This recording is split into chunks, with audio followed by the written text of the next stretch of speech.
Claire, and today I'm going to be doing a presentation on George Seurat's masterpiece, Sunday Afternoon on the Island of La Grande Jatte. This iconic painting, completed in 1886, took Seurat 2 years to finish and represents a turning point in the evolution of modern art.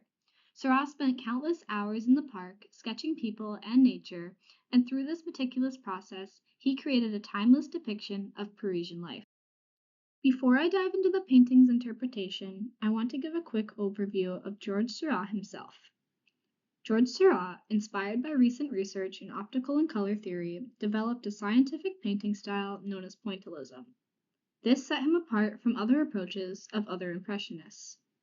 Through this technique, Seurat mixed tiny dabs of color to create vibrant hues, and he believed that optical blending would result in more intense and luminous effects.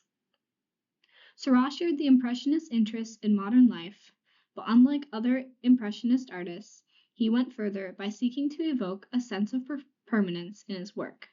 He drew inspiration from ancient Egyptian and Greek sculptures. His figures were sometimes seen as a critique of the posturing of modern Parisian society.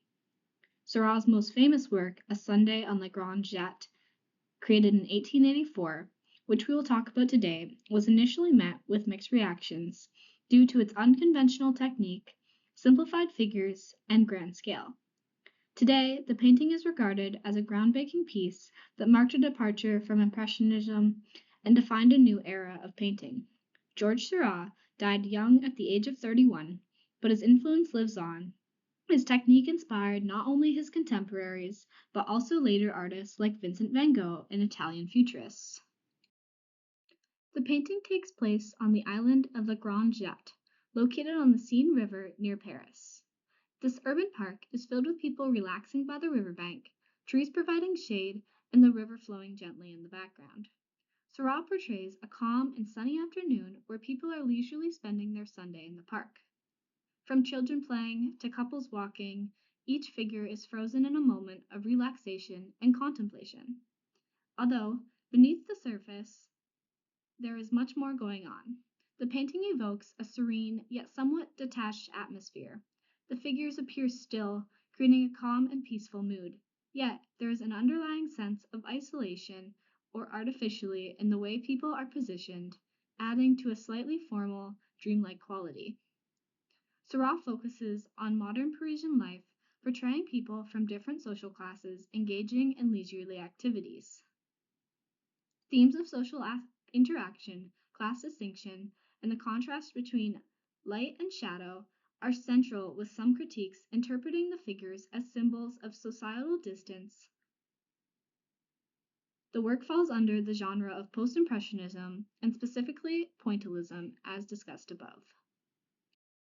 Pointillism is a method where tiny dots of color are applied in patterns to form an image.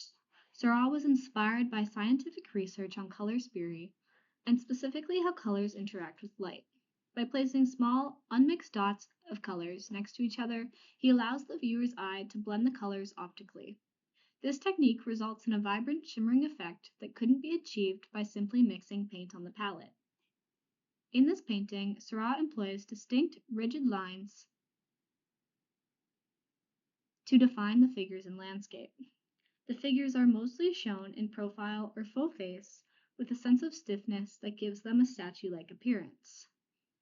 The shapes and people of the animals and people and objects are simplified and stylized, contributing to a sense of order and precision. Vertical lines from the trees and the ground and the people contrast with the horizontal lines of the water and the ground, creating a structural visual appearance. Seurat's composition is planned and balanced, and the canvas is filled with various figures engaging in leisure activities. Yet, they're arranged in such a way that each group or individual maintains its own space. The wealthy and middle-class individuals are often associated with vice and indulgence, and perhaps they're represented by the people in the shadows, while the figures in the sunlight might symbolize hope for a brighter, more virtuous future for France. This perspective in La Grande Jatte is relatively shallow with little depth, and the figures seem layered in tiers. The park is represented as a serene, almost stage-like setting where people are placed in a kind of frozen in time. The left side of the painting holds visual priority, as most of the figures are facing that way. Including the central characters, they all face towards that direction. The bright water and sunlit areas also draw the viewer's attention to the left side of the painting, while the right side with the darker tones contrast it. Seurat's use of color is grounded in the scientific studies of his time. He limited earth tones and black from his palette, instead choosing colors derived from the solar spectrum. This was influenced by Newton's experiments with light and color. We can see here some darker colors, however they are still more purple rather than black. George Seurat's Sunday Afternoon on the island of La Grande Jatte is now one of the most celebrated works of the post-impressionist movement. Today, it can be seen at the Art Institute of Chicago, where its vibrant colors and monumental size, measuring 7 feet by 10 feet, continue to capture audiences from around the world. To conclude, Seurat's Sunday Afternoon on the island of La Grande Jatte is more than just a depiction of a sunny day in the park. It's a carefully constructed image of modern life, including class and the relationship between people and nature. Through his innovative use of pointillism and color theory, Seurat created a timeless masterpiece that invites people to look deeper and question the stillness of the figures, and to explore the subtle social commentary embedded within his work. To finalize, I just wanted to include my works cited page.